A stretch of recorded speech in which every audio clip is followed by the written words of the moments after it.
Let me just talk to you about what I saw. And I'm still trying to make sense of it, but maybe, in the process of talking about it, I'll get some clarity as well for you guys. So first of all, I saw two images, and the first one is, I saw this squirrel, okay? So he's found like two chestnuts or two acorns on the ground. He has something on the ground and he picks it up and he has two and he's holding it in his little front paws, and he climbs up a tree, and he has a tree that he always goes to put away his stash, and he looks around to make sure that no one sees him, and then he burrows himself into this little hole in the tree, and then he puts away his stash, and then he kind of like pokes his head out, looks around to make sure no one sees what he's doing. And then he exits the hole, climbs back down the tree, and starts looking around for more resources, for more acorns, for more things that will sustain him through the winter. Okay. And so when I saw this, I was just thinking,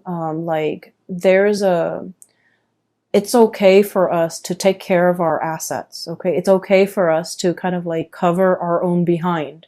It's okay for us to be a little bit selfish and learn to take care of ourselves.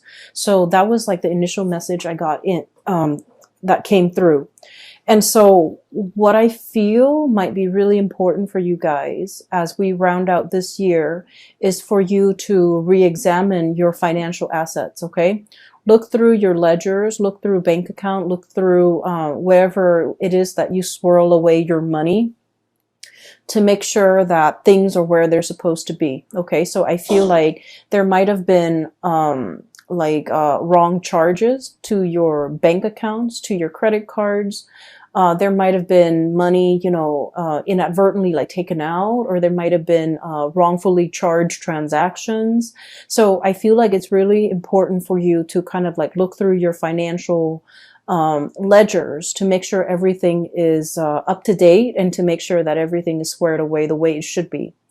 I'm also seeing this sneaky behavior, not in a bad way, of course, of like needing to separate your assets, needing to kind of like swirl money away in a place where it's safe. Okay. So like, having a safe place or a safe space for yourself or for your financial resources, would be really good for you. Having a safe place for you to be in, for you to like, retreat to when things get a little bit dicey, with whomever you're dealing with. That's also going to be very crucial for this month. Okay. So I almost feel like you're gearing up for battle. I almost feel like you're, contemplating or thinking about some major big change in your life that requires quite a bit of financial resources or even resources in general, whatever that might be, time, money, energy, just like you're gearing up for something really big, and you need to make sure that everything is lined up. Okay. So I have a Sagittarius moon, and I know Sagittarius people really, really hate like bookkeeping, itemizing, making lists, making, check off things and making sure every little thing is where it's supposed to be. Like that is one of the worst things that a Sagittarius, would like, that's one of the worst things that, I feel, you can subject a Sagittarius to, because you guys don't like to do these little minute details that is time consuming and tedious and overall it's not really fun. But because you don't like to do it, I feel like there's more urgency for you to do it, especially for the month of December. So I feel for many of you, this might be a good time for you to just lay out everything in front of you and just, take a few hours of your day and try to knock those things out. Okay. For many of you, this could be like, end of the year, like accounting. Okay. So itemizing everything that you have spent, all the expenses, all the expenditures, all your revenue, like whatever it is. I see a lot of just numbers, a lot of things in front of you that you have to like, itemize, square away, file away. And I know it's very tedious and it sounds so excruciatingly painful to have to do, but it's really important that you do it. Okay. So that's the first thing coming out. And the theme that I'm seeing is definitely kind of echoed in the cards. Okay, so let me show you all the major arcana cards, and I'm trying to make sure I don't lose the order here. We have the High Priestess. We have Temperance. Let me show you this card, Temperance. This is your card. We then have the Strength card. Then we have the Magician. So 4 major arcana here. We have the Devil. And then we also have the Hierophant. So what I initially picked up as pretty much the theme for this reading is I almost feel like there is a huge tug of war happening within you, okay, in your psyche or in your emotional state, okay? And I feel like what it is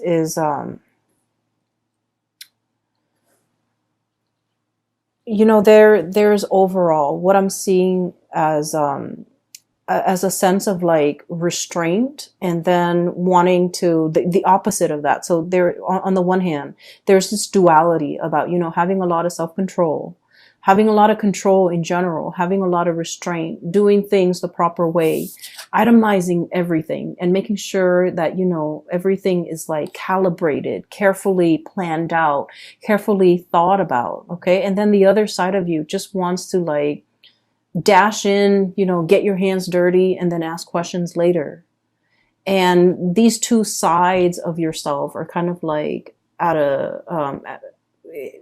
it's like a tug of war happening within you, and it frustrates you. That's what I feel. And I also feel like with this energy, the High Priestess, hanging on to something very, very tightly, okay? Caring for something.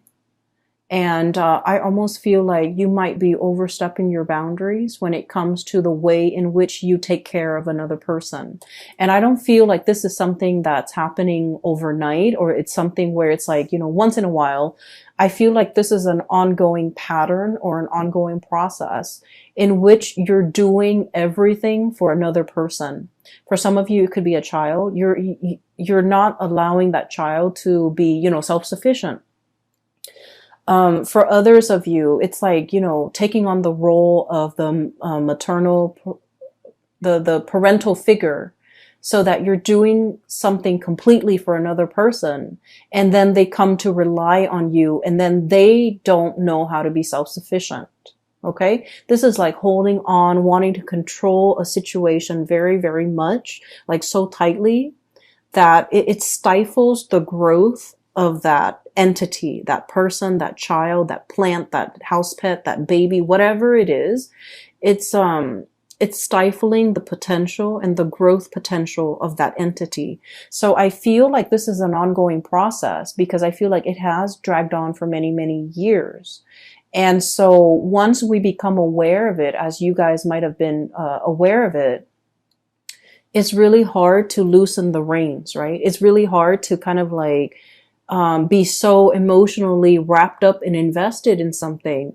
And now all of a sudden you're forced to kind of like, you know, back off pretty much. And now you're racked with anxiety, because you're just like, well, if I backed off, you know, it's going to fall apart. It's so delicate and it's so fragile. What's going to happen to it? And I feel like it's not really in your control. It's not really your place to exert that much control and influence over that entity.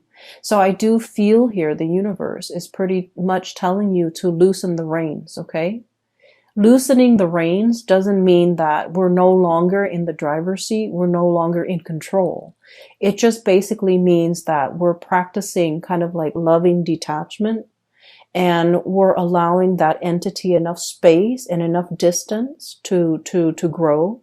And we're allowing ourselves to, trust that we have done a good job, so that when we loosen the reins and back off and step aside and watch it from the sidelines, that it's still going to be able to function and perform the way that we expect it to. Okay. So I feel for many of you, this is a very maternal, paternal type of an energy where you might be, for example, your kids might be going off to college and you're just like, oh, you're racked with anxiety and you're not really sure how they're going to be able to take care of themselves because you've taken care of everything for them. And then for others, this is like you started a project, a really, really big project. It's like your love child, and you're launching it and you're just racked with anxiety, not really knowing how it's going to take off. And then for others, this is like a relationship partner that you might have to detach yourself from. Okay. I feel really funny saying this to especially in a Sagittarius reading, because you guys are very live and let live.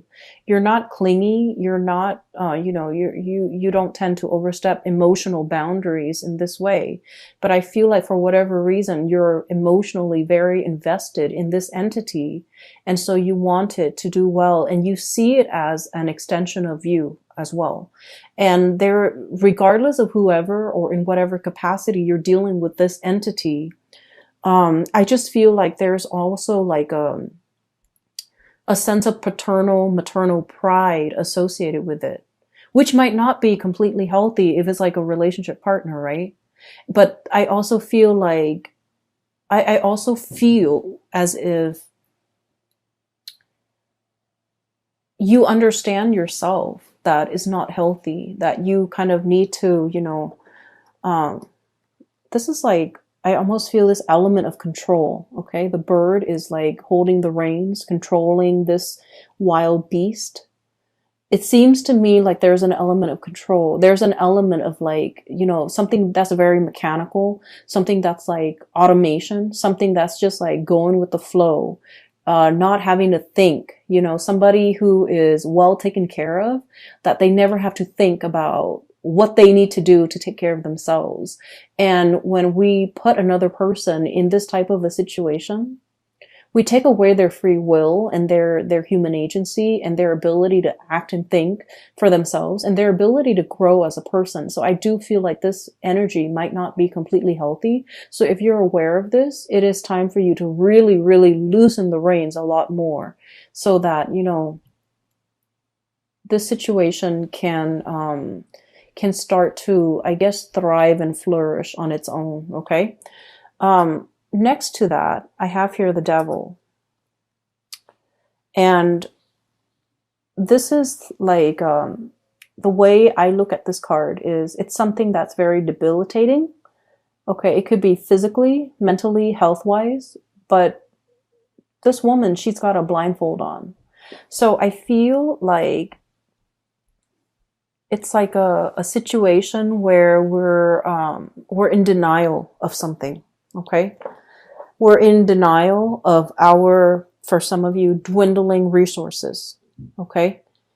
And, of course, not all of you are going to be in this situation, but I do feel like we can no longer be in denial. We need to, take out the spreadsheet, go through all of our bank ledgers and try to figure out, how much financial resources we have at our disposal, how much we can afford to spend, how many more years we need to work before we can completely retire and be comfortable financially.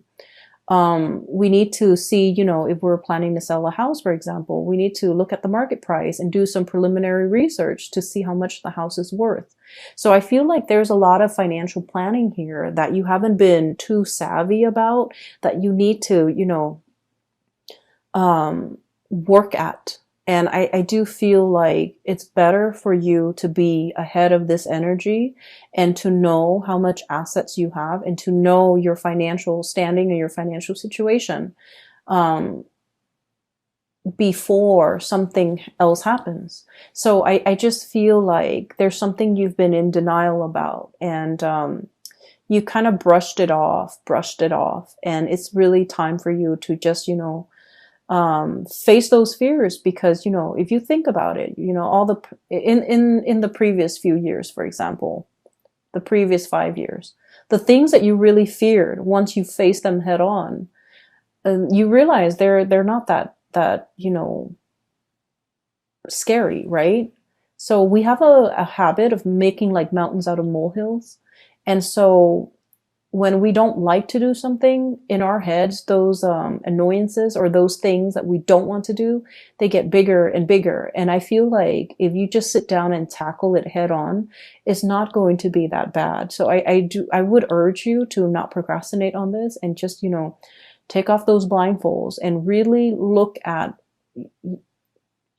really get the proper information to know exactly what you're dealing with. Okay. So that's the really important message, because, it's all concentrated in this area where the 5 major arcana cards are located. So I do feel it's time for you to kind of like have mastery over this situation. Okay. Get out from behind the steering wheel and just, look at the situation and examine it and have control over it. So the Magician energy it's a really strong energy. It basically indicates manifesting, being able to turn a situation and manipulate a situation in your favor. So I do feel like things are not what they seem, and they're not that scary. So it's really important for you to, own up to your sense of power and take control of this situation. Okay. So those are like all the disparate messages that I was picking up from that first image. Okay. The other thing that I do feel as well is if you're dealing with another person and you're financially, linked up with them. Okay. The Devil energy and the 8 of Pentacles really indicates, a situation that you've really worked hard at. And I do see a little bit here about, the environment, other people, circumstances, life choices, events, culture, religion, even, that's pigeonholing you into doing something, right? And I feel like, you were expected to do something, and you stuck it out because that was what was expected of you. And I feel almost like whatever that was really expected of you, you never questioned it. You never questioned, is this the right path for me? Is this my destiny? Is this something that I really, really want? Is this, you just took it at face value that that was the best optimal outcome, or that was what was expected of you. You never questioned it. And coming into this month, I do see a lot of self-awareness, a lot of realization, a lot of this energy here with the High Priestess. It's like really knowing ourselves, knowing deep down in our hearts of hearts, in the recesses of our minds and our hearts and our soul, what is good for us, what really inspires us, what really excites us, what we really want as an individual once we peel away all those layers of, societal expectations, family expectations, doing what is required or expected of us because that was what we did, because we were, it was imposed upon us. So I do feel here, you're casting away those chains, okay? Literally just like breaking free. And I feel starting over. And I feel as well figuring out, like very carefully measuring and trying to figure out, if this didn't work for me, if I've worked really diligently, for the past 8 years at it, and it wasn't right for me, what else is there? Like, what's the alternative? What's the outcome? And I would urge you, don't sway too far on the opposite ends of the spectrum. Okay. So for example, you might have been that, really, really diligent student, going through med school, law school, or doing something, like working on your master's degree or a PhD, and then you're just like, I'm burnt out. Um, I'm having doubts whether or not this is the right career path. And then, the opposite end of the spectrum is just like dropping school altogether, withdrawing from all of your classes and taking a sabbatical and just, traveling for 3 years. I would say the answer that you're looking for is somewhere in between, and you don't have to take such drastic changes, okay? A lot of the times when we feel like we've been shackled or stuck in a situation for so long, once we have our sense of freedom back, we feel like we want to, go wild. But I do sense in this situation